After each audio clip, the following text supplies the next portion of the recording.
Kindergarten Family Day. Husband plays dad for his childhood friend's son on the day of the kindergarten's family event. Ethan, my husband, came up with an excuse about work and asked me and our daughter Lily not to attend. Seeing Lily's disappointed little face, I couldn't help but feel heartbroken. I decided to take her there myself. As soon as we arrived, I spotted Ethan holding a little boy in one arm and walking hand in hand with Rachel, his childhood friend. They looked every bit like a happy family of three, laughing and chatting like they didn't have a care in the world. It wasn't until Ethan caught sight of me and Lily that he let go of Rachel's hand, his brow furrowing ever so slightly. "Olivia, don't get the wrong idea," he said hastily. "Rachel is a single mom, and it hasn't been easy for her. Today is her son's 5th birthday, and he just wanted to experience what having a dad feels like."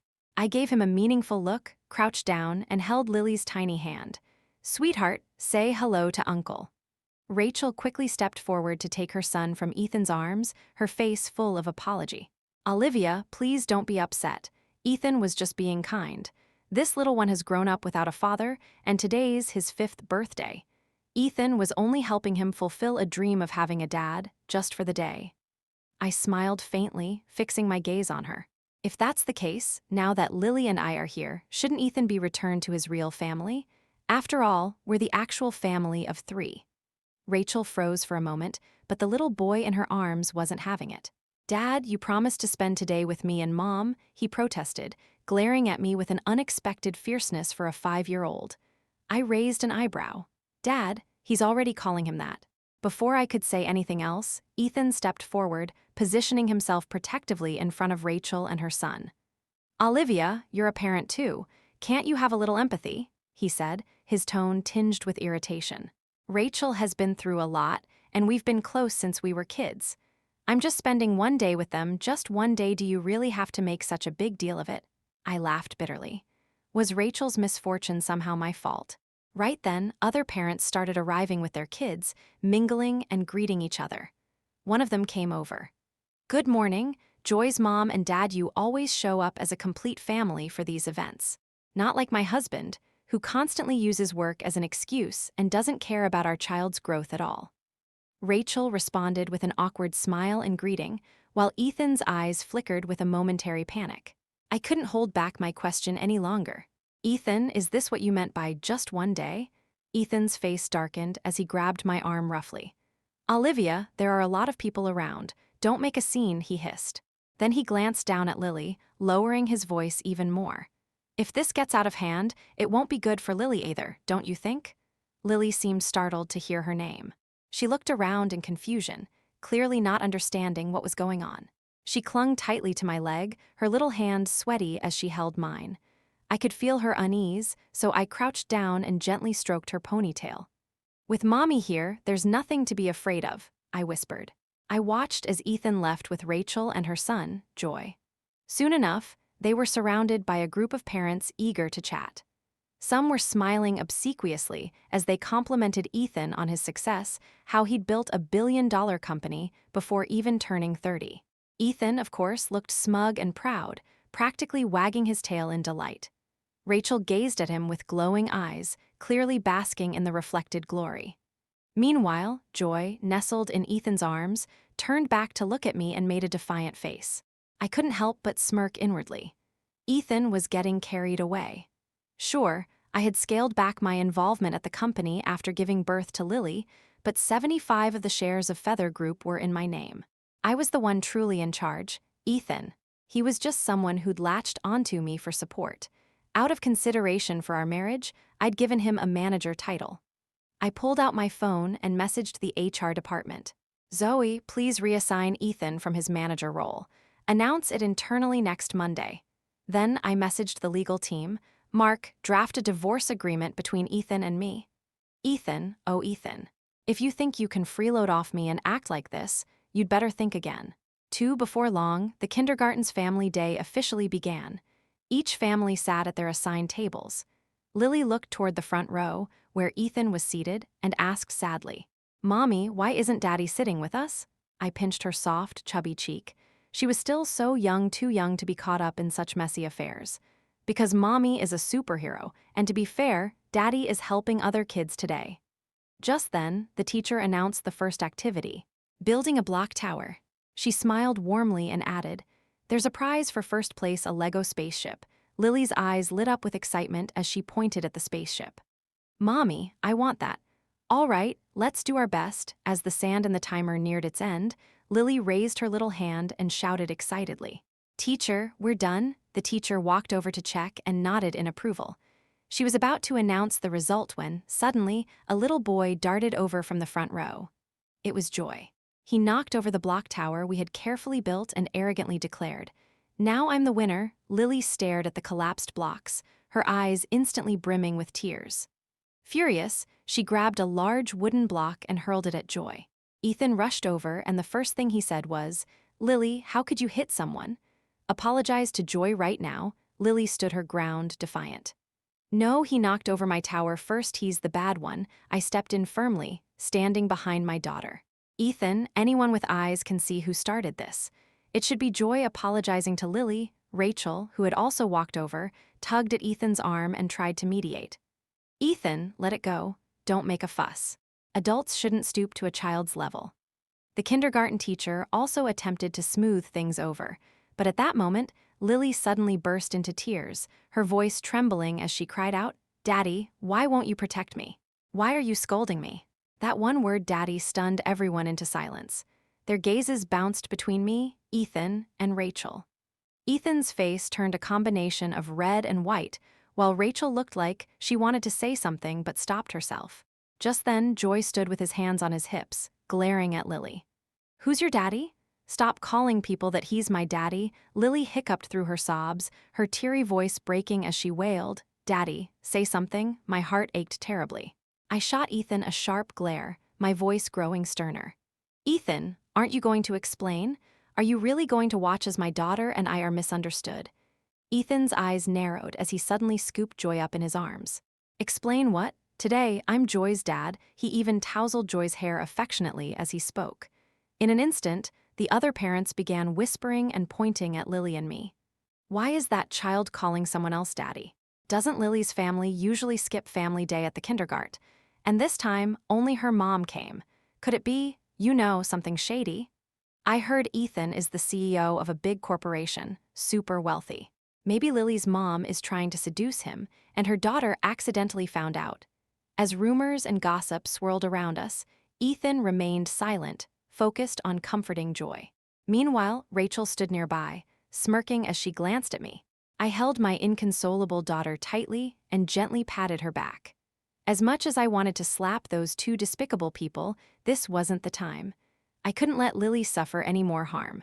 At that moment, one of the sycophants trying to curry favor with Ethan chimed in cheerfully, "Wow, Joy looks so much like Ethan, it's clear as day they're father and son." I shot Ethan a cold look, catching a flash of guilt in his eyes before he laughed it off. Rachel, on the other hand, looked positively radiant. I had met this mother-son pair before. How had I not noticed that Ethan and Joy did indeed share a striking resemblance? Meanwhile, Lily couldn't stop crying. I had no choice but to ask the teacher to take us to the lounge so I could calm her down. Once we got there, I managed to soothe her until she finally fell asleep. Watching her swollen, tear-streaked face, my heart twisted in agony. I tiptoed out of the room and, turning the corner in the hallway, made a call to HR and legal. "Zoe, Liam, bring my and Ethan's marriage certificate, the drafted divorce agreement, and a termination letter to Bright Beginnings Preschool right now. And hurry." As I continued discussing the details, I was suddenly jolted by a blood-curdling scream. It was my daughter's voice. My heart plummeted. At the end of the hallway, near the bathroom door, Lily was on the ground, sobbing uncontrollably. Standing over her was Joy, his face twisted in anger. "That's what you get for calling someone else daddy. I'm going to teach you a lesson." With that, he kicked Lily square in the stomach. She screamed in pain, trying to scramble away, but was held down by one of the boys behind her. "You deserve this, you little bastard," one of them sneered. "My mom says kids like you should have been dealt with at birth." Lily fought back, her tiny hands flailing as she sobbed so hard she could barely breathe. "You're lying. He is my daddy. Daddy, mommy, help me. It hurts so much. Daddy, mommy, where are you?" The sight of it made my mind go blank, a deafening roar filling my ears. My blood surged, and every vein in my body felt like it was about to burst. When the boys noticed me, they exchanged nervous glances. My furious expression must have scared them because they scattered like frightened animals. I rushed to scoop Lily into my arms. She was trembling all over, and I quickly called 911. "Don't be scared, sweetheart. Mommy's here, mommy's here." When the ambulance arrived, other parents gathered, curious about the commotion. I clutched Lily as we raced toward the ambulance. As we passed by, Ethan was cheerfully building blocks with joy, while Rachel stood beside him, dabbing at his forehead with a handkerchief. Hearing the commotion, Ethan looked up, a puzzled expression on his face. He stood and started toward me, asking, "What's going on? Is Lily okay?" But before he could take another step, Rachel tugged on his arm, stopping him in his tracks. "Ethan, you promised to spend time with Joy today. You have no idea how happy he was last night when I told him you'd be with him all day," Olivia said, her voice tinged with frustration. Ethan froze mid-step, while I had already climbed into the ambulance with Lily. Lily had fainted, and the paramedics began emergency treatment right there in the vehicle. A female paramedic lifted Lily's dress and gasped in horror. How could anyone do this to such a small child? I couldn't hold back my tears. Panic gripped me tightly.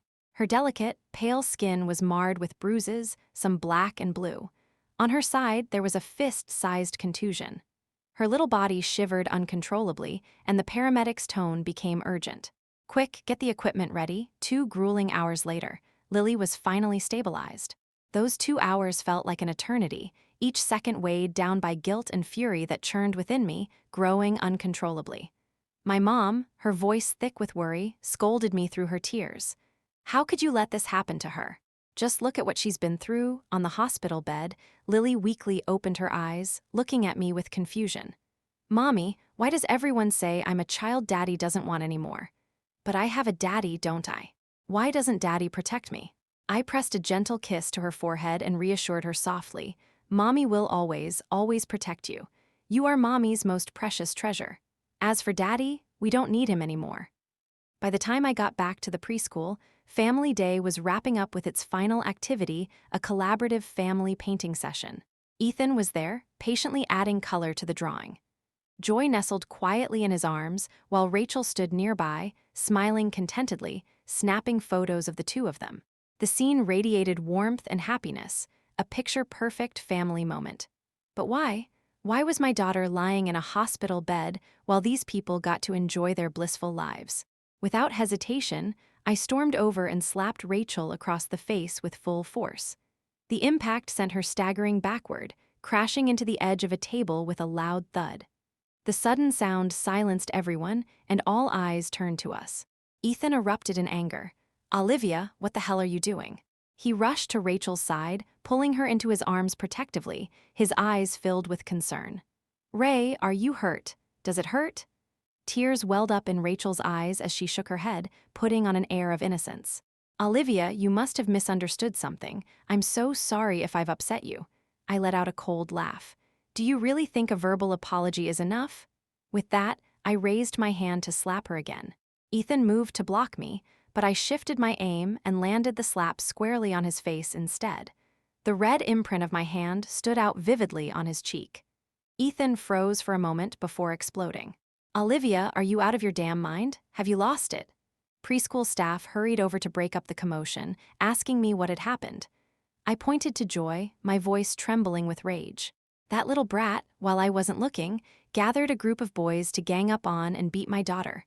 My words had barely left my mouth when Rachel interjected, her tone urgent. "That's impossible. Joy is such a sweet boy." "Ethan, you have to believe me." I stepped closer, my voice icy. "Impossible? Then why do you think the ambulance was here just moments ago?" Ethan once again stepped in front of Rachel and Joy, shielding them. "They're just kids. Kids don't have malicious intent. It's normal for them to play a little rough sometimes. But you, overreacting like this, starting fights, what are you, some kind of lunatic?" Seeing my fury, Ethan shoved me with enough force to send me sprawling to the ground. My hand scraped against the pavement, blood seeping from the wound. Around us, others who wanted to ingratiate themselves with Ethan began to mock and belittle me. "Look at her, probably here to make a scene and extort money. Doesn't she know who Ethan is?" Exactly, she's just here to stir up trouble. Wait until the lawyers from Crestfield Group show up. Then we'll see her cry.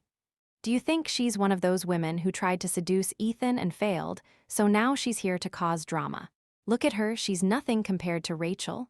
Classic homewrecker behavior amid the chaos. The sound of car engines roaring to a stop outside the preschool caught everyone's attention. 3 sleek, high-end SUVs pulled up, each bearing the Crestfield Group emblem. One sharp-eyed parent exclaimed in surprise, "Those are Crestfield's executive vehicles." Another chimed in eagerly, "Wow, Ethan doesn't mess around. He must have called in the company's legal team already." The speaker turned to me with a sneer, spitting in my direction. "You're done for, homewrecker. Everyone knows Crestfield's legal team never loses. Get ready to pay up or go to jail." A parent who fancied themselves a social media influencer had already started live streaming the spectacle, their face alight with excitement. What a day, major drama right here at the preschool. Hit that follow button. Folks, watch this homewrecker get what's coming to her. Rachel's face lit up with joy as she gazed lovingly at Ethan, while Joy stood beside her, exuding smug confidence. Amidst the crowd's adoration and mockery, Ethan's expression shifted. He looked at me, an unexpected flicker of disbelief crossing his face. I propped myself up with one hand, enduring the pain as I slowly stood up, a cold smirk tugging at the corner of my lips. Sensing that the situation was escalating, the kindergarten director rushed over, furrowing her brow as she spoke to me earnestly. "Liv, stop being so stubborn. Apologize to Ethan and Olivia immediately. You can't fight against the powerful." I shook my head at her, and she sighed deeply as she looked at me. "I know you're honest and don't lie, but reality is reality. Those century-old corporations wield immense power far beyond what you can handle." At that moment, a group of suited professionals stepped out of a sleek business car and began approaching the activity area. The onlookers, including Ethan's sycophants and parents holding up their phones, all had the same expression. They were eagerly anticipating a spectacle. They smirked and exchanged knowing glances, clearly enjoying the drama. Only Ethan stepped forward, lowering his voice as he stared me down and asked, "Did you bring these people here? Are you really so petty that you had to blow this up? Don't forget, I'm the general manager of the company. I'm their direct superior." I smiled at him. "Well, let's wait and see." Rachel, noticing Ethan and me talking, quickly leaned in, her demeanor still as saccharine and insincere as ever. "Ethan, I know you feel sorry for me and brought the legal team from the corporation to back me up. But I admit I was at fault today as well. Let's just call it even, okay?" As she spoke, she intentionally showed Ethan her face, which was still red from the slap I had given her, acting pitifully. Her son Joy reached out his hand to push me. "That's what you get for bullying my mom. Just wait, my dad's men are going to beat you so badly you won't know which way is up." I stepped back deliberately, causing Joy to lose his balance. He toppled forward and hit the ground with a loud thud, his forehead swelling into a massive bump. "What are you doing, bullying a child? What if he gets seriously hurt?" Ethan glared at me, his eyes wide. I couldn't help but retort, "Ethan, are you blind?" Rachel immediately scooped Joy into her arms, sobbing dramatically. "He's just a child. How much strength could he possibly have? He only pushed you lightly. Why did you retaliate so harshly?" "If you're upset, take it out on me. The child is innocent." Rachel's words seemed to ignite Ethan's temper further, and he angrily reached for me. But just then, the suited professionals had finally reached Ethan and me. Everyone watching was expecting the security guards who accompanied them to restrain me, allowing Ethan to teach me a lesson and avenge Rachel. Instead, one of the muscular bodyguards stepped in front of me, grabbed Ethan's arm, and forcefully threw him 2 meters away. For a moment, everyone froze in place, dumbfounded. This wasn't how they had expected things to play out. Ethan regained his footing and shouted at the bodyguard blocking his way, "Are you out of your mind? I'm the general manager. I'm the one paying your salaries." The sycophants who had been fawning over Ethan a moment ago now glanced nervously back and forth between Ethan and me, hesitantly asking, "Mr. Ethan, could there have been some mistake?" The others seemed to snap out of their shock, exchanging confused looks as they tried to make sense of the scene unfolding before them. Rachel clung to Ethan, looking pitiful and upset. "Ethan, aren't you the general manager of Feather Corporation? You have to stand up for Joy." Rachel clearly wasn't thinking straight, still convinced these people had been brought here by Ethan. Her expression was a mix of resentment and smugness, and she wasn't even trying to hide it anymore. Just then, another group of suited professionals approached us, led by a man wearing gold-rimmed glasses. It was none other than the legal affairs director of Feather Corporation, the person I called Ollie. Someone familiar with the legal field gasped, "That's the real legal guru. I can't believe I'm seeing him in person today." "I've heard of him. He hasn't lost a single case in 5 years." Ollie walked past Ethan without even acknowledging his calls, instead approaching me with utmost respect and greeting me politely. "Miss Ollie, everything has been arranged per your instructions." Though his voice wasn't loud, it was clear enough for everyone to hear. Those present stared at me in astonishment. "What, Miss Ollie? Did I hear that right? Aren't these people from Feather Corporation? Isn't Ethan the general manager? So why are they all standing behind Liv?" A nearby influencer streaming the scene grew excited. "Folks, it looks like there's a plot twist here." Rachel's face showed a hint of panic, but she continued to feign composure. "Ethan, what's going on? Aren't these people your team?" Ethan ignored her and instead turned to address me. Lowering his voice, he said, "Do you have to make this so ugly? No matter what, I'm Lily's father. She'll be heartbroken." Then, in a commanding tone, he added, "Tell them to leave and you should go too. We can talk about this at home. Liv, stop this nonsense." I enunciated each word clearly. "How dare you even mention Lily? You don't deserve to be her father." I shifted my gaze away from him, sweeping my eyes across everyone present. Then, I spoke with resolute authority. "Everything that has happened today must come to a conclusion. Let me reintroduce myself. I am Lily's mother and also the CEO of Feather Corporation. And him," I pointed at Ethan, who stood not far away, "he's nothing more than a live-in husband of our family." I took the marriage certificate from my assistant and displayed it before throwing it harshly to the ground. At that moment, I caught a glimpse of embarrassment in Ethan's eyes. But this was just the beginning. Everyone around was stunned, their mouths agape and their eyes wide.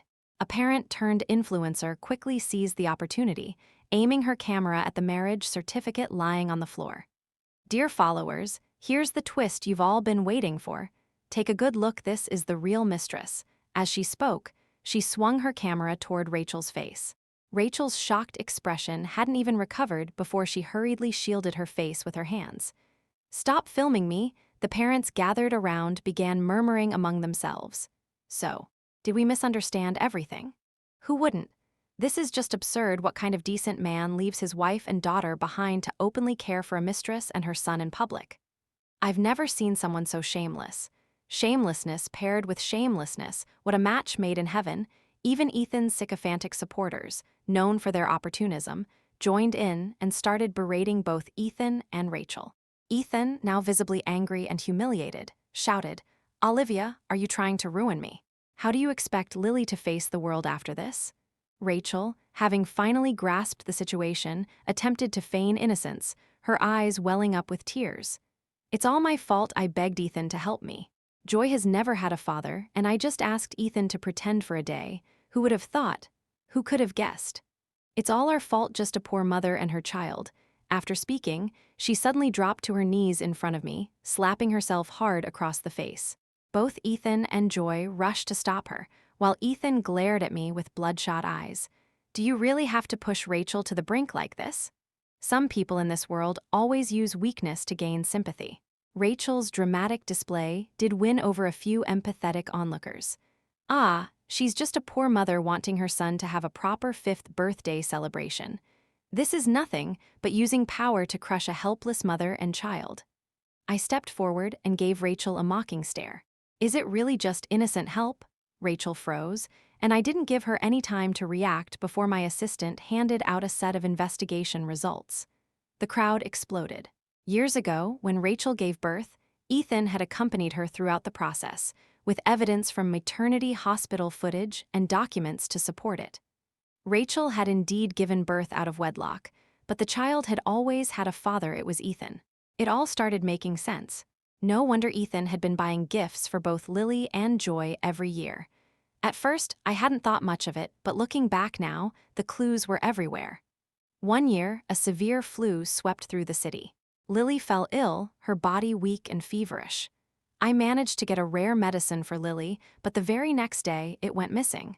I confronted Ethan about it. His evasive gaze betrayed him as he claimed that a friend's child was battling a high fever and desperately needed the medicine to save their life. I was furious. Someone else's child might be precious, but my Lily is my everything that time. Lily suffered for days, her fever leaving her flushed and burning up. My heart broke watching her suffer. Later, Ethan slipped up, and I finally learned the truth. The medicine had been given to Rachel, and Joy hadn't even been sick. Rachel had simply said, "Ethan, I'm scared Joy might catch it too. Can we keep one just in case?" And Ethan complied.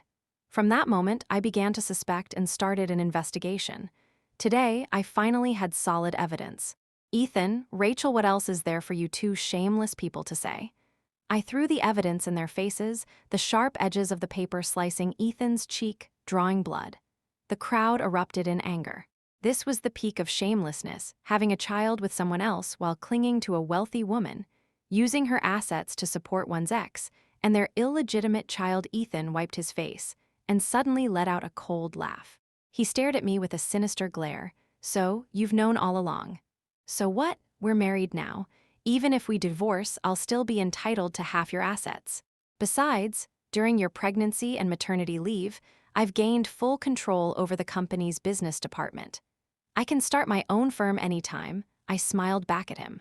If I hadn't allowed it, those business leaders and overseas recruits wouldn't have followed his commands in the first place. Moreover, all major decisions in the company are made by me.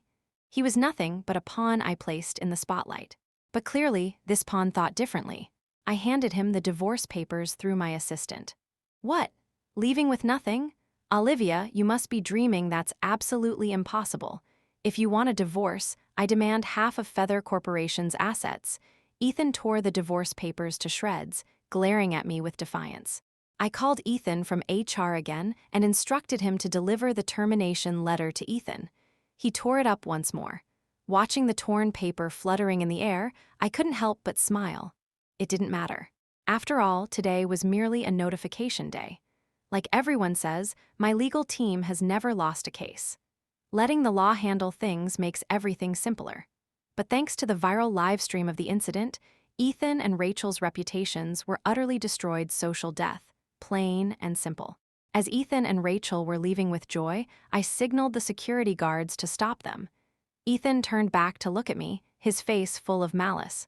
"What's the meaning of this?" I simply shifted my gaze to the influencer mom standing nearby. "Would you like to take your popularity to another level?"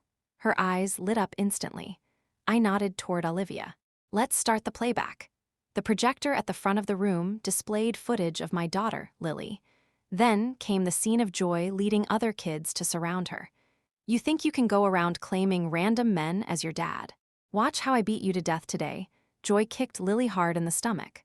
Lily cried out in pain, trying to escape, but was grabbed by a little boy standing behind her. A child of a homewrecker deserves to get beaten. My mom said kids like you should have been strangled at birth. Lily flailed her tiny hands in resistance, sobbing so hard she could barely catch her breath. "You're lying. That's my dad, Mom. Please come save me. Lily hurts so much. Dad, Mom, where are you?" Many of the parents present couldn't bear to watch anymore. Some of the mothers even burst into tears. At that moment, revisiting what felt like a nightmare, I wished I could have torn that little brat to pieces. Seeing the fury in my eyes, Ethan instinctively stood in front of Joy, shielding him. Behind him, Joy was laughing gleefully. "That stupid girl deserved it. She tried to steal my dad. If I see her again, I'll beat her to death. She's just a little bastard." I clenched my fists tightly, my heart bleeding. I couldn't bear to imagine how helpless and terrified Lily must have felt at that moment. It was her mother who failed to protect her. "Don't worry, my darling Lily. Mom will get revenge for you and ensure every one of those monsters pays for what they've done." The decent parents present sucked in a sharp breath, appalled. This wasn't just a minor squabble, it was evil incarnate. No child would say or do such vile things unless taught by their parents. In that moment, all the parents empathized with me, demanding justice for my daughter and punishment for the perpetrators. They need to be expelled from the kindergarten. Yes, otherwise, our children might be the next victims. Expel them from the kindergarten? Ethan, Rachel, and the parents of the kids who hurt Lily seemed completely unfazed. To them, this was no big deal, just kids being kids. Ethan shouted, "What are you all yelling about? Kids fighting is perfectly normal. Why make such a fuss? I'm Lily's biological father, and I haven't made a big deal out of it or pursued legal action. Who are you to point fingers and judge?" I stared him down, my gaze unwavering. "Ethan, Lily is your daughter too. Watching her get bullied, does it not even hurt your heart a little? Didn't you hear her crying out over and over, saying she was in pain and begging for her dad's protection? Ethan, do you seriously have no conscience at all? Lily is your biological daughter?" Faced with my intense questioning, Ethan looked slightly guilty but still tried to brazen his way through. "She just got a little hurt, that's all. Isn't she fine now? Why are you making such a big deal out of this?" Before I could respond, other parents couldn't hold back their anger anymore. What kind of father says things like that? Just because she's an illegitimate child doesn't mean you can completely disregard her. That poor child is so young and so vulnerable. Imagine having such a cold-hearted father. He's nothing but a beast in human skin. Not even a beast would behave this way. Humiliated by their words, Ethan glared venomously at the parents pointing fingers at him, then turned to leave. At that moment, the police arrived. I handed over the video recording and Lily's injury report. The officers stated firmly, "The involved parents need to come with us." It was only then that they began to panic. But by then, it was too late. The children might be minors, but that doesn't absolve their guardians of legal responsibility. After that day, Lily began to recover, and I filed lawsuits against everyone who had harmed her. I promised Lily, "Sweetheart, Mommy will protect you and fight for justice on your behalf." Her tiny frame curled up in my arms. In her soft baby voice, she called out to me over and over, "Mommy, Mommy, Mommy." Faced with the hefty damages they owed, some of the parents came to my house to beg for forgiveness. Some even brought their children, beating them mercilessly at my doorstep. "I told you never to bully others, I told you never to bully others." The children were beaten so badly they were gasping for air. "Ollie, we've already punished our kids. Please, can you let this go? Be the bigger person and forgive us. You're a magnanimous businesswoman, please show mercy. We're begging you," but I stood firm, refusing to relent. "I will never forgive anyone who hurts my daughter." As for Ethan, Rachel, and Joy, the three of them can't even step out of their house now. The online outrage is relentless, with countless people calling Ethan a backstabber and Joy a little wolf cub. Every day, people throw rotten eggs and splash red paint at their front door. But this was just the beginning. Within a few days, I filed for divorce, a lawsuit to recover joint marital assets, and a separate case accusing Ethan of embezzling company funds by abusing his position. Ethan tried to go to the company, but his access card had already been deactivated, leaving him stranded outside. He used to flaunt his position as an executive, acting superior to everyone. Now, not only has the company, Feather Co., fired him, but no other company would dare hire such a shameless individual. Desperate, he tried to privately contact some of his former key subordinates, hoping to start his own business. But they all ghosted him, blocking his number without a second thought. In his frustration, he confronted me. "Is it you? Did you tell them to cut ties with me? Are you interfering with their freedom to choose who they work with?" I couldn't help but laugh. "Ethan, you're nothing but a pile of dog crap now. Who in their right mind would associate with that?" Ignoring his barking, I called security to have him thrown out. He shouted at the top of his lungs, "I'm the man of this house. I'm the general manager of Feather Co. Who dares lay a hand on me?" No one paid him any attention. Like a stray dog, he was unceremoniously kicked out.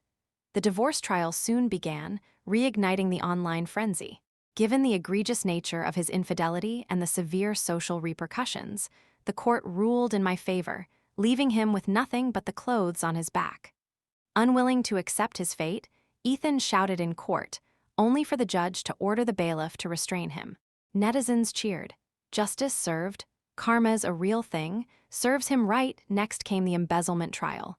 The evidence was irrefutable, and it was enough to put Ethan behind bars for a few years. Not long after, he ambushed my car on my way to work.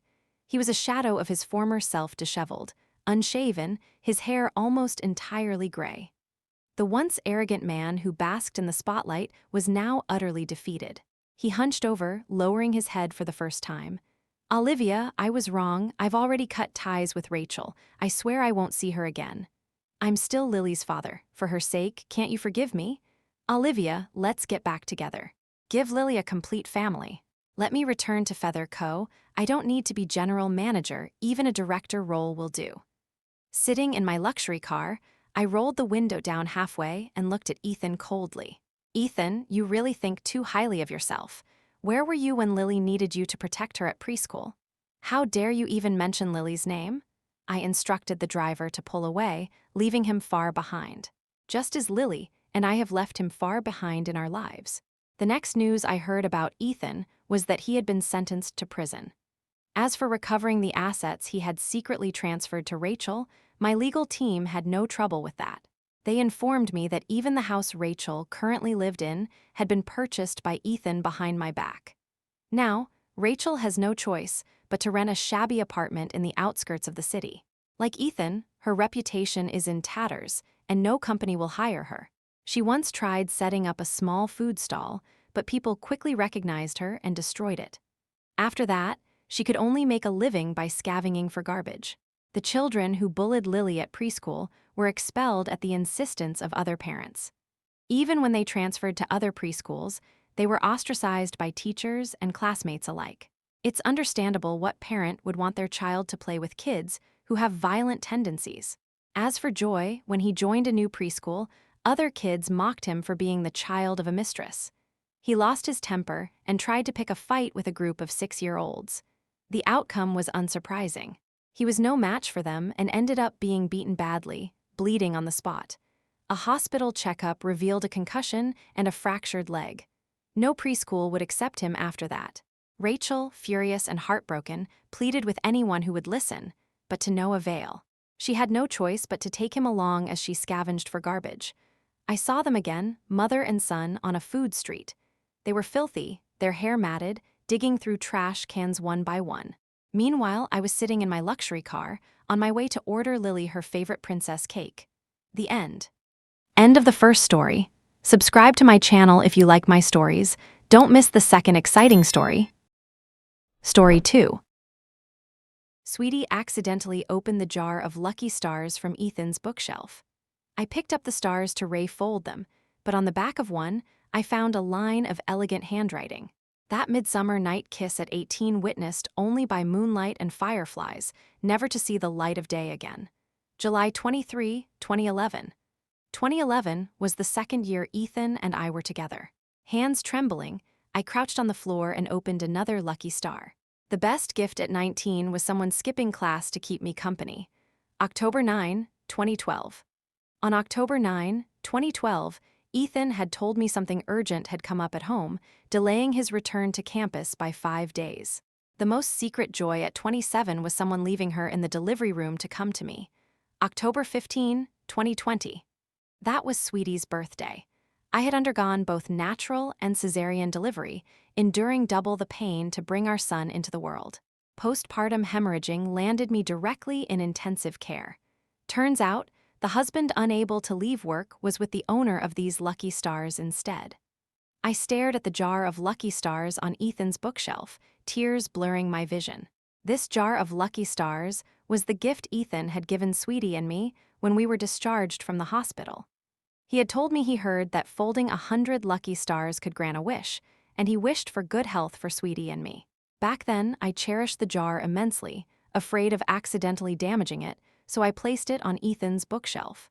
Every time I tidied Ethan's study, I meticulously wiped down the stars. But now, I realized it was evidence of his infidelity. From 2011 to 2020, spanning our entire youth, the best years of our lives. And the handwriting's owner was someone I knew well. In the fall of 2014, Sophia suddenly fell ill in college, losing her hearing in both ears. Ethan, studying abroad as an exchange student at the time, couldn't return to help. He pleaded tearfully for me to go to Sophia's city and take care of her. I took half a month off work and stayed in that unfamiliar city to be with Sophia, who was terrified, moody, and fragile. Back then, Ethan had said this to me. Even though we jokingly called ourselves siblings in middle school, you know my parents only have me. I envy others who have siblings, so I consider Sophia my real sister. Because of those words, I served Sophia tirelessly for half a month. Each morning, when Sophia wouldn't wake up, I would go out and buy her favorite pastries and tofu soup, watching her eat every bite. When Sophia had to go to the hyperbaric oxygen chamber, I personally escorted her there and waited outside until her session was over before taking her back. When she received IV drips, she often dozed off. I would fight my own sleepiness, watching each bag of medication until it was fully administered. In the afternoons, if Sophia wanted to sneak out for a stroll, I always made sure she stayed on the inner side of the sidewalk, fearing her impaired hearing might lead to an accident. When she was in a good mood, Sophia would softly type 2 words in the chat app, "Sis." She only called me sis. She said she liked me. Her gaze was always filled with dependence and hesitation. That was the look of someone on the verge of entering society, suddenly struck by misfortune, filled with uncertainty and helplessness. I started out caring for her because Ethan had asked, but later, I genuinely felt for her, treating her like my own sister. She had to take so many bitter pills, and every time she finished, she'd wrinkle her face and remain silent. Gradually, my bag and pockets always carried a few of her favorite caramel candies. Whenever she finished her medication, I would quietly slip one into her hand. Like a sneaky cat, she'd unwrap the candy and pop it into her mouth. After eating, she'd sweetly say, "Sis, I like you best." I would joke back in the chat. More than Ethan? She only called Ethan brother. Back then, she looked at me with full reliance, holding my hand and nodding earnestly. Even after her hearing recovered, her habit of clinging to me never faded. She would grumble softly in the evenings about the cafeteria not serving her favorite beef noodle soup. She would pick out little trinkets for me whenever she passed by a shop. I wonder, as I wholeheartedly cared for her, sending her gifts whenever I came across something she'd like, what was she thinking? Was she secretly laughing at me with Ethan? 2. I restored the jar of Lucky Stars and put it back. Using a hairpin, I unlocked Ethan's desk drawer and found what I had expected: a stack of letters. I couldn't help but let out a bitter laugh. Writing letters had been Ethan and Sophia's favorite activity in high school. Their schools were only a 30-minute bike ride apart, yet they exchanged letter after letter. I had been so naive back then. Despite the mutual understanding Ethan and I shared, I still helped him post those letters to Sophia when he couldn't leave campus. With trembling hands, I pulled out one piece of stationery. The handwriting was familiar, dated April 23, 2009. A young Sophia had written, feigning melancholy, "I think no relationship is more reliable than siblings. I don't want to be your first love or your partner. Let's just be siblings." It was clear that the two of them had long been connected in heart, and I had never known any of it. Panicking, I pulled out another letter, dated March 11, 2010. Back then, Ethan's mom had brought me lunch and met me. Sophia's handwriting was bold and domineering. "Why does your mom still complain that someone's too skinny and short? What does she mean by, if your mom saw me, she'd definitely be satisfied? Did you forget we're supposed to be siblings? You're getting bold now, even daring to joke about sis." So, behind my back, my mother-in-law had apparently disliked me, and every little thing I didn't know, Sophia knew perfectly well.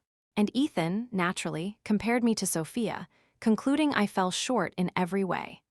As I read through the stack of letters, the blazing sunlight had been replaced by the hues of twilight. The sky stretched out with layers upon layers of bleak, gloomy clouds, mirroring my current mood. At the very bottom of the pile, I found a thick stack of purchase receipts. Without exception, they were all for Barbie dolls. Hundreds, thousands of dollars spent a thick stack of transaction records. My hands trembled as I unlocked my phone, but tears falling onto the screen kept me from getting it to work. Frustrated, I wiped the phone on my shirt over and over again before finally unlocking it and opening Sophia's profile picture. There they were, a pile of Barbie dolls stacked together. The cruel irony was that I had once liked this picture of hers, a picture symbolizing Ethan's endless devotion to her, and I'd unknowingly clicked like. Even last year, for Sophia's birthday, I had gifted her a Barbie doll. Back then, Ethan had said something about it. He'd remarked that Sophia had so many Barbie dolls that she'd probably already collected this particular model.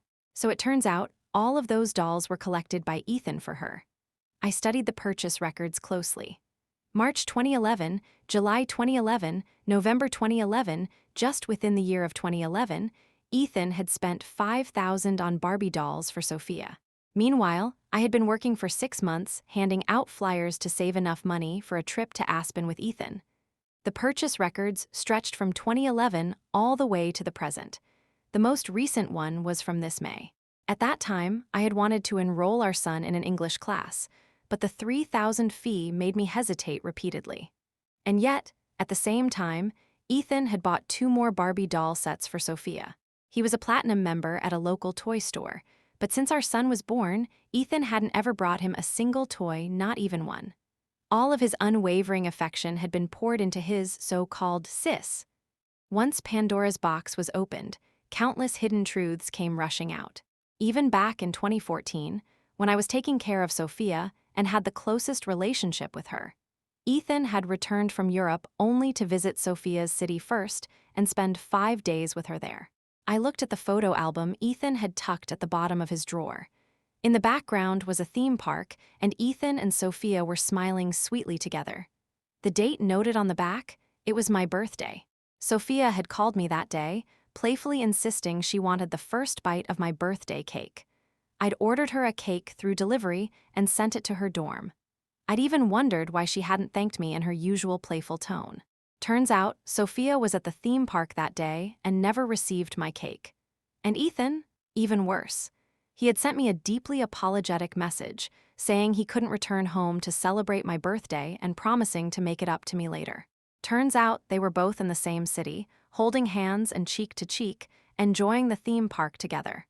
They had even coordinated excuses to lie to me. Well, this was the husband I trusted wholeheartedly, and the so-called sis I cared for the most. I took photos of everything as evidence, carefully restored everything to its original state, then sent my son to stay at my mom's place. Afterward, I sat on the couch and scoured through Sophia's and Ethan's old social media profiles. In this era where everyone uses Instagram, the two of them stubbornly clung to their outdated profiles. I'd even joked during a dinner gathering once that these siblings were such old-fashioned oddballs. Turns out, those profiles were their little corner for flaunting their love. A stray hair tie here, a matching cake, their small details I had overlooked for years. And because I rarely used those old platforms, I had been completely oblivious to everything. Now, the only thing I was curious about was this. If they were so deeply connected, if they were so in love, then why drag me into the mess? I, Olivia, am not someone who clings desperately. And besides, when we first got together, Ethan had pursued me sincerely, from courting me to confirming our relationship to proposing and marrying me. Every step had been earnest and devoted. Looking back now, it felt like swallowing a fly, neither able to spit it out nor stomach it. How dare they play me like this? That evening, when Ethan came home, he was like his usual self, carrying my favorite barbecue cupcakes in one hand and a bouquet of lavender in the other. "Sweetie must have been acting up at home today, huh?" He sent me a video saying you had a stern face when you dropped him off at his grandma's. As with every other day after work, Ethan always paid close attention to my mood, always trying to surprise me. But I knew, deep down, things would never be the same again. Perhaps it had all been a lie from the start. The proudest cake I had ever baked had maggots growing inside it. It looked perfect on the outside, but inside it was already rotten. Seeing me frozen in place, Ethan gently set down what he was holding, washed his hands in the bathroom, and then carefully wrapped his arms around me from behind. "Sweetie, are you upset?" I turned my back to him, trying to keep my tone as normal as possible. "Why hasn't Sis come over to hang out recently? I've started to miss her. You know how she is always acting on a whim. A few days ago, she said she wanted to go horseback riding on the prairie. By now, she's probably already in Montana." Feigning casualness, I replied, "You and your sister are so close. It's amazing how your bond has stayed the same for over a decade." Ethan's arms froze for a moment. "Sophie's closer to you now than she is to me. She's always been scared of being alone." "You've known her for a long time, haven't you?" Ethan hesitated before answering. "Not that long. We were classmates in middle school. We became closer in 8th grade. I turned around, scrutinizing every inch of his expression. That's odd. Isn't 8th grade the age when boys and girls start to have crushes? And yet, you two went straight past puppy love to become siblings for life. Ethan's gaze drifted slightly, as if he were lost in memories of his youth. A hint of nostalgia flickered in his eyes. Fate connects people in mysterious ways. Meeting someone is already a sign of destiny. If I hadn't seen those stars and letters, I might have believed him.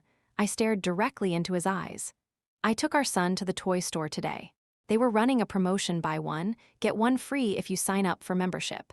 So I used your phone number. The cashier told me you're a diamond member. Ethan scratched the back of his head, his eyes darting nervously. After a long pause, he stammered out an explanation. You know Sophie, she's always afraid her mom will find out about her shopping sprees.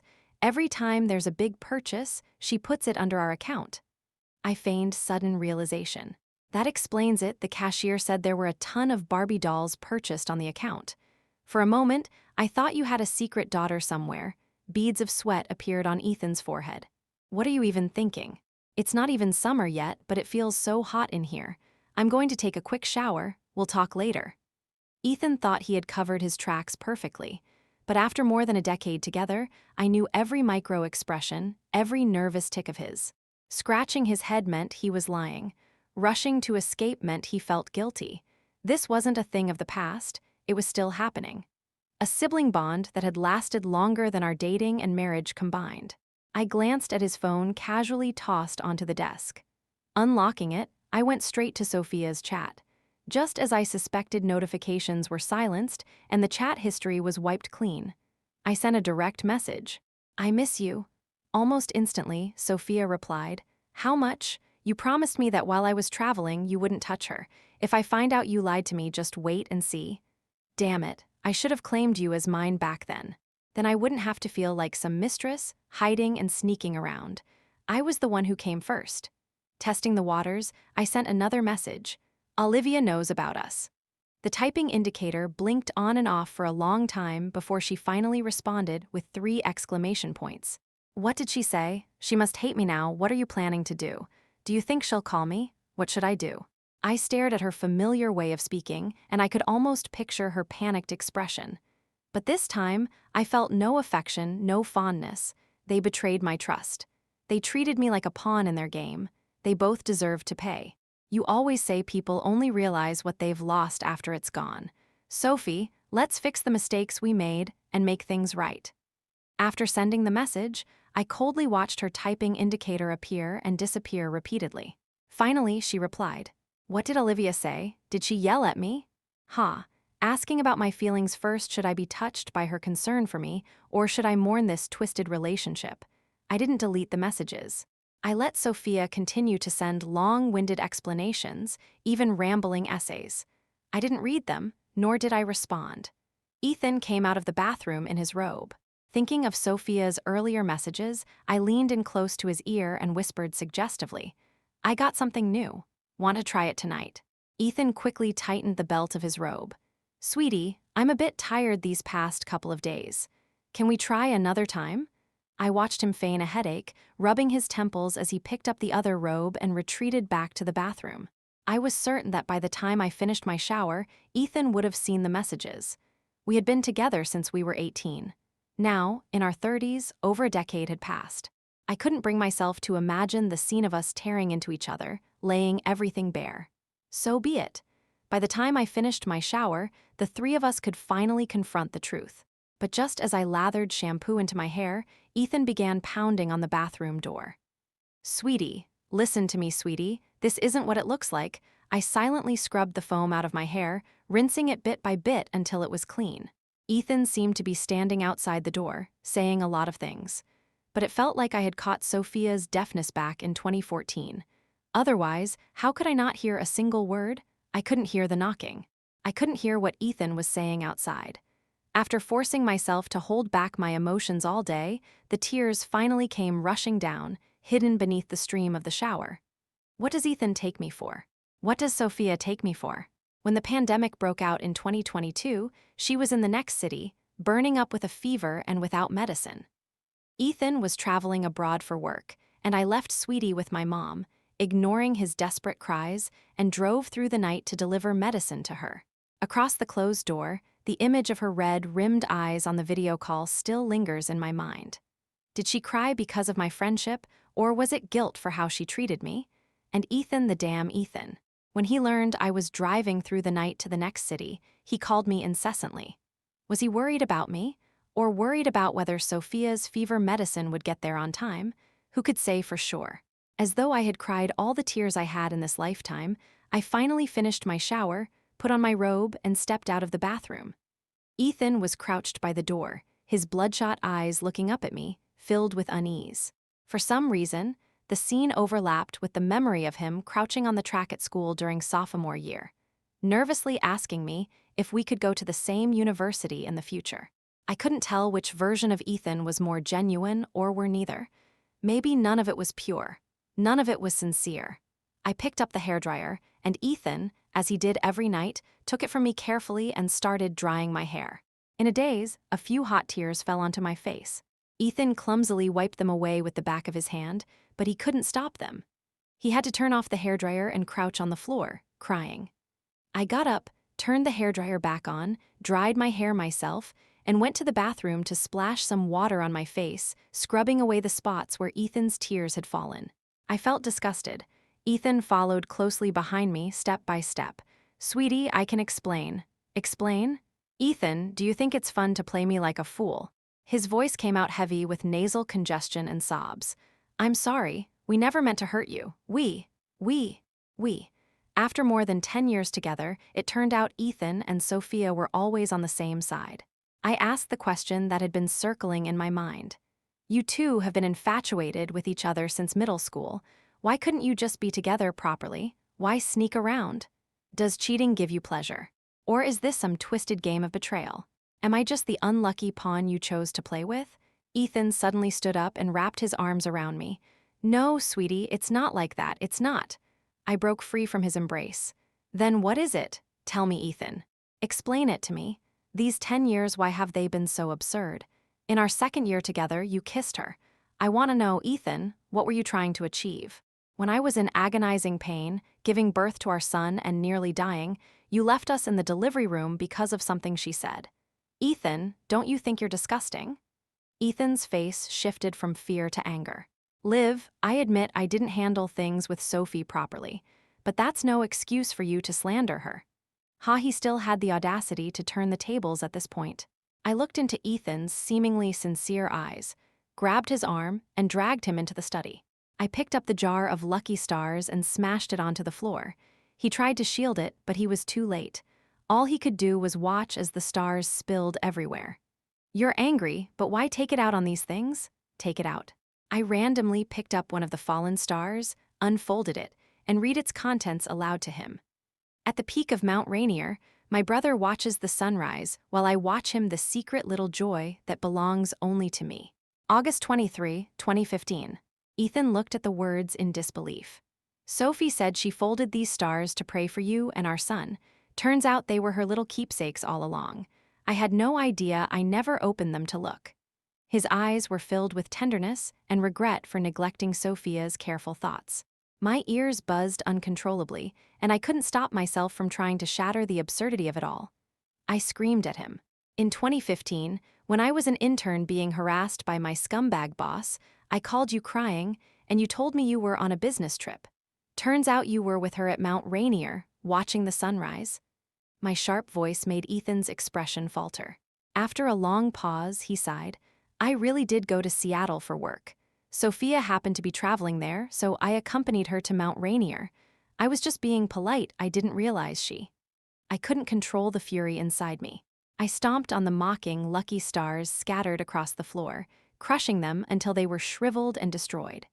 Then, I slumped into a chair in defeat. When had I fallen so low, reduced to fighting with a bunch of stars? Ethan gently picked up the fallen stars from the ground, his voice filled with pain. If you're angry, take it out on me.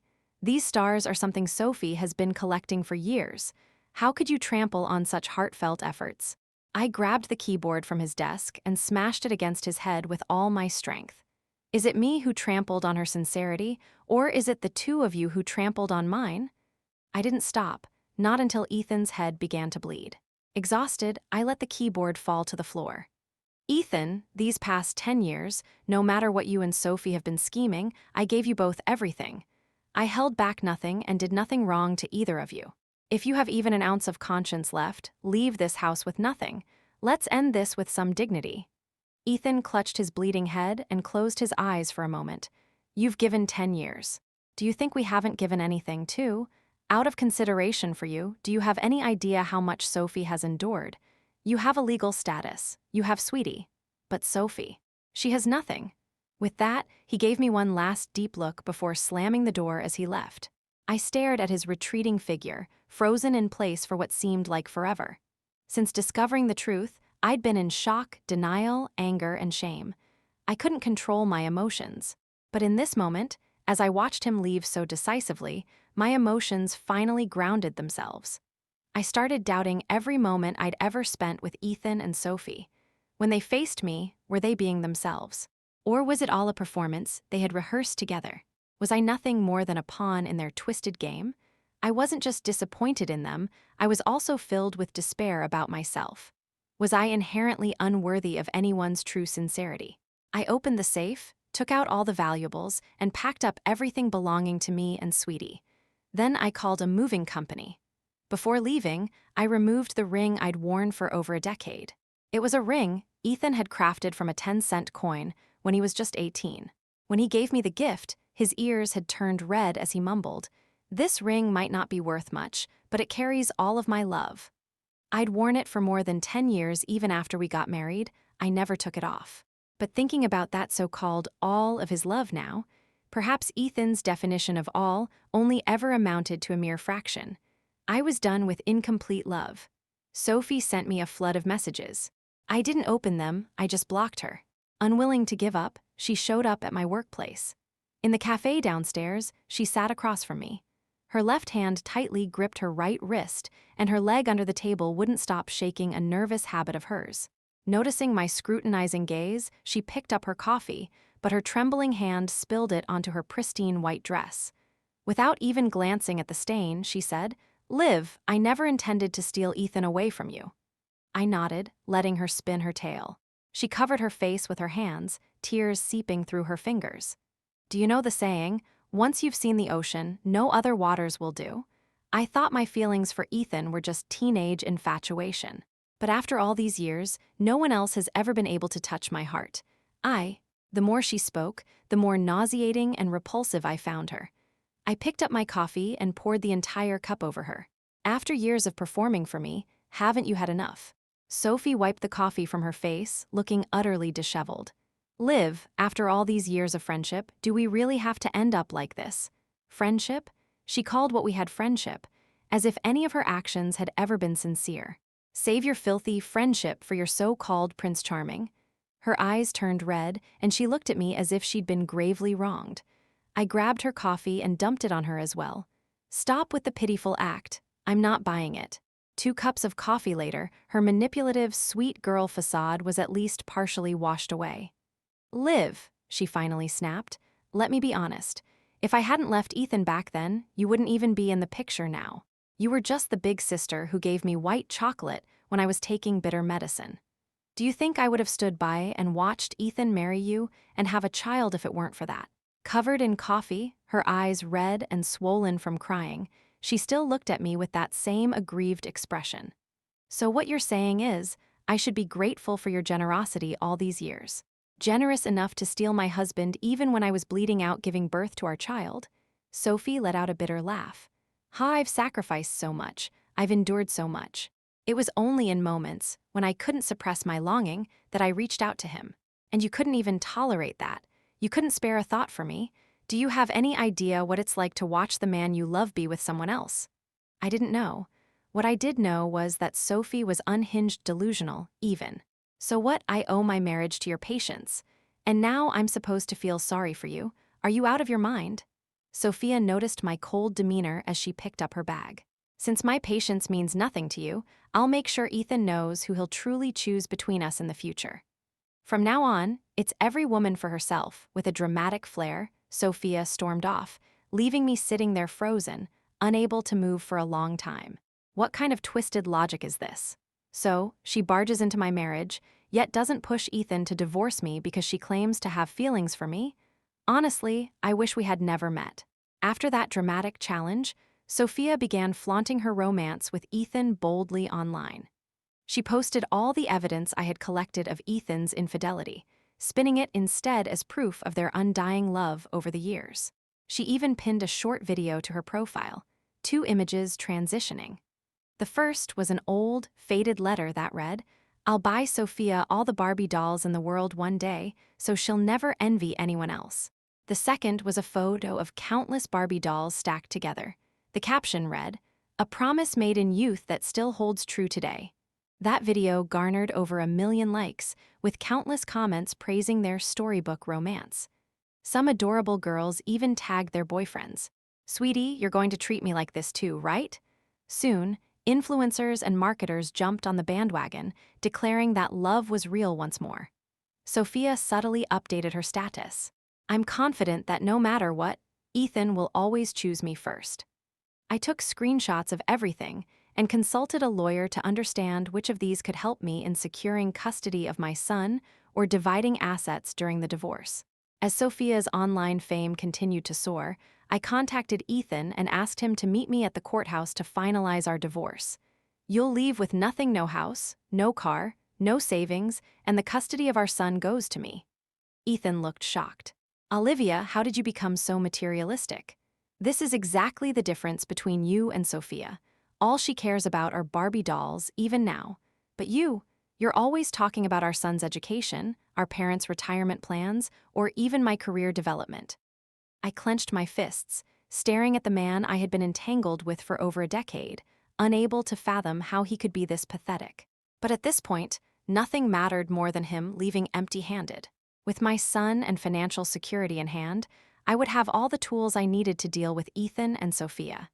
"Ethan, I'll give you 1 day to think it over. If you refuse, I promise I'll ruin both you and Sophia." Ethan claimed that Sophia only cared about the Barbie dolls from their youth. How to spend years as the other woman, all for a few dolls, then flaunt it online seeking validation. How broken does Sophia have to be to leech affection and friendship from her rival? And how desperate must she feel to prove her revolting love? Forget those empty notions. Cold, hard cash is what truly gives me peace of mind. And that's exactly what Ethan owes me. Ethan agreed to the divorce. As we left the courthouse, Sophia was already in the passenger seat of his car. She rolled down the window and called out, "Olivia, from now on, we owe you nothing." I gripped the divorce papers tightly, saying nothing. Whether they owe me or not is not for them to decide. That night, I released all the evidence I had meticulously gathered online. From the moment I discovered Ethan's affair, to the proof of his cheating, to Sophia's shameless displays of affection during our marriage, all of it was posted. I even paid a hefty sum to ensure the posts were promoted widely. Throughout the ordeal, I never mentioned Sophia by name, but sharp-eyed netizens quickly spotted the overlap between my evidence and Sophia's earlier lovey-dovey videos. Someone commented under my post, "Wait, that storybook romance, could it actually be your husband and his mistress?" I replied candidly, "Ex-husband." Like a stone dropped into a still lake, my response sent shockwaves across the internet. Viewers, ravenous for drama, feasted on the chaos. "Wait, what? That perfect couple I was rooting for turns out it's an affair. Girl, you stuck with this for over a decade, over 10 years. Say no more, sis. I'm going to roast those shameless jerks on your behalf." Before long, those fiery netizens transitioned from my profile to Sophia's. The matching handwriting, the overlapping timelines, and my single-word ex-husband exposed the disgusting truth. Those who had once been touched by their storybook romance now felt they'd bitten into a rotten apple. "Mistress, huh? You couldn't even wait for the divorce before flaunting your love, jumping the gun and handing her all the evidence. A cheater and his side chick deserve each other. That poor woman's life was wrecked by you two scumbags. The mistress doesn't deserve to talk about love."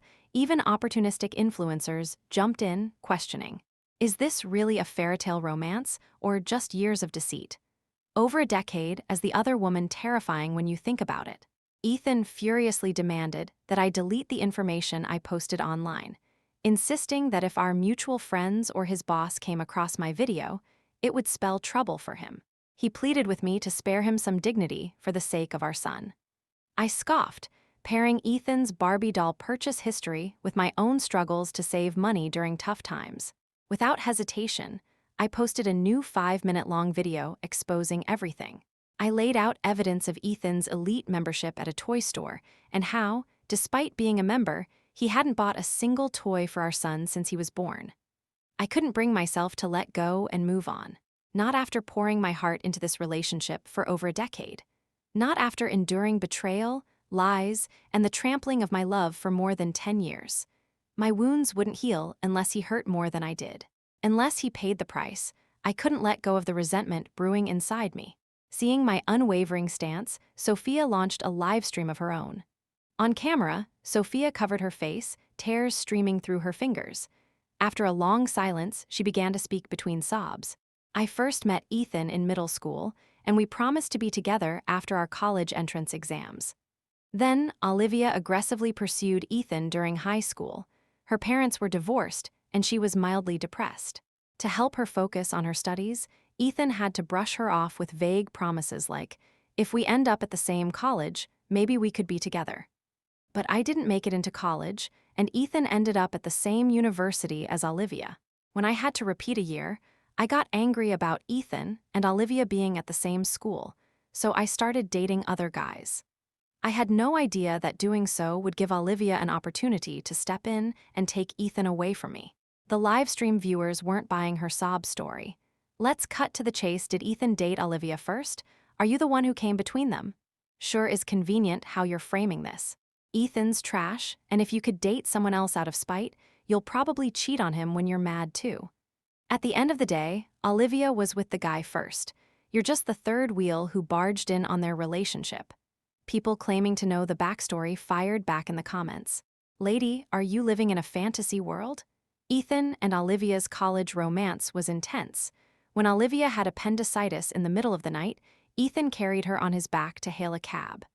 Olivia mentioned once that she loved the tofu pudding from Westside Cafe.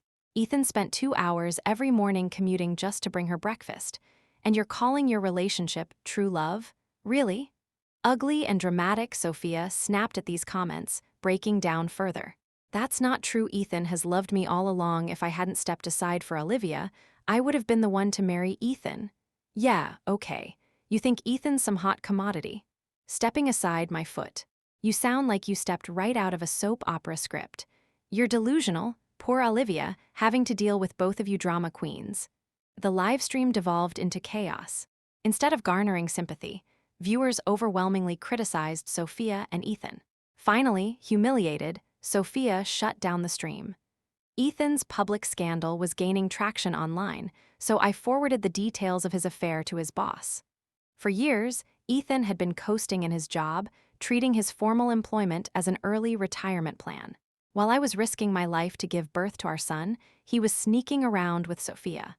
Why should he get to enjoy a peaceful life while I suffered? Within days, Ethan was reassigned to a poverty-stricken rural area. I looked up the location on a map and laughed when I saw it would take 34 hours to drive there.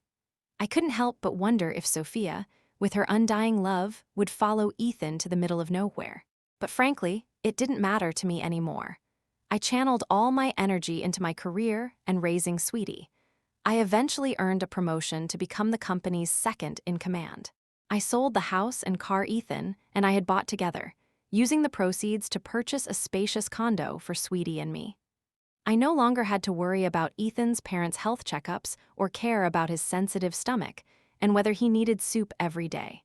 I started taking Sweetie on nature outings and joining fun parent-child activities. In my free time, I indulged in TV shows and delicious food, living a life of comfort and satisfaction. Occasionally, mutual friends shared updates about Ethan and Sophia's situation. After Ethan's work transfer, Sophia quit her own job and followed him to the rural area. But the conditions there were harsh, and Sophia's spoiled, dramatic personality didn't change. The demanding work, combined with the lack of my help with laundry and cooking, left Ethan utterly exhausted. Sophia's constant whining and tantrums wore him down. He blamed her for flaunting their relationship online, which had given me the ammunition to ruin his career. Sophia hadn't anticipated that without me as a scapegoat, Ethan would treat her with even less patience. Their fights grew more frequent and intense, eventually escalating to physical altercations. Hearing about their miserable lives brought me peace. Knowing they were suffering made it easier for me to move on. I never thought I'd cross paths with them again, until the day I went to pick up my son from kindergarten. The new teacher, her face flushed, said, "Sweetie," ran up to him affectionately and called him Daddy. "I assumed you had asked Ethan to pick him up." My mind went blank, and I instinctively reached for my phone to call the police. Behind me, I heard my son shout loudly, "Mommy." Only then did my racing heart calm down. "Mommy, Daddy took me out for pizza. He also bought me fried chicken, burgers, and my favorite soda, Mommy. I'm so happy."